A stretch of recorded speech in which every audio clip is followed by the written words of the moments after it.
Assalamualaikum warahmatullahi wabarakatuh. Salam guru penggerak. Ayo bergerak untuk Indonesia maju. Untuk mengetahui sebatas mana pemahaman saya dan komitmen saya sebagai calon guru penggerak dalam mempelajari modul-modul yang ada di program guru penggerak ini, maka seyaknya ada beberapa pertanyaan. Yaitu yang pertama, bagaimana saya nanti akan menerapkan pengetahuan maupun pengalaman yang saya dapat di program guru penggerak, baik untuk di sekolah maupun di lingkungan saya berasal. Semangat beramal, saya berencana berbagi tentang materi yang saya dapat selama PGP, termasuk juga materi pada modul 3 ini, dengan cara yaitu yang pertama, mensosialisasikan materi-materi dan pengalaman yang didapat selama pendidikan guru penggerak di komunitas praktisi. Yang kedua yaitu mensosialisasikan materi-materi dan pengalaman yang didapat selama PGP berupa tulisan-tulisan melalui blog saya. Yang ketiga yaitu mensosialisasikan materi-materi dan pengalaman yang didapat selama pendidikan guru penggerak melalui video-video di channel saya. Ketika saya akan berbagi praktik berupa materi-materi pengalaman selama pendidikan guru penggerak, saya terlebih dahulu berkoordinasi kepada kepala sekolah dan stakeholder serta rekan-rekan sejawat. Saya juga akan berkoordinasi dengan pemangku-pemangku kepentingan seperti pengawas, ketua MGMP, ketua MKKS, dan juga dinas pendidikan, baik di tingkat kecamatan maupun tingkat kabupaten, dan tentunya juga saya harus berkolaborasi bersama rekan calon guru penggerak lainnya. Pertanyaan kedua yaitu mengenai langkah-langkah apa saja yang akan saya lakukan untuk memulai mengambil keputusan berdasarkan pemimpin pembelajaran dalam rangka mewujudkan merdeka belajar yang berpihak kepada murid.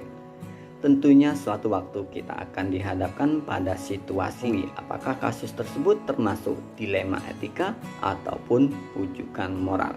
Apabila masalah tersebut termasuk dilema etika, ada beberapa langkah yang saya harus lakukan, yaitu yang pertama, memastikan bahwa dalam mengambil sebuah keputusan, apakah itu sudah sesuai dan sejalan dengan visi misi yang telah disusun dan disepakati bersama. Yang kedua yaitu menganalisis situasi atau kasus yang dihadapi dan selanjutnya disesuaikan dengan paradigma pengambilan keputusan. Yang ketiga yaitu memilih salah satu atau mungkin ketiganya dari 3 prinsip pengambilan keputusan yang ada. Yang keempat yaitu melakukan 9 langkah pengambilan dan pengujian keputusan. Pertanyaan yang ketiga, mulai kapan saya akan menerapkan langkah-langkah ini? Hari ini, besok, minggu depan, atau hari yang lain?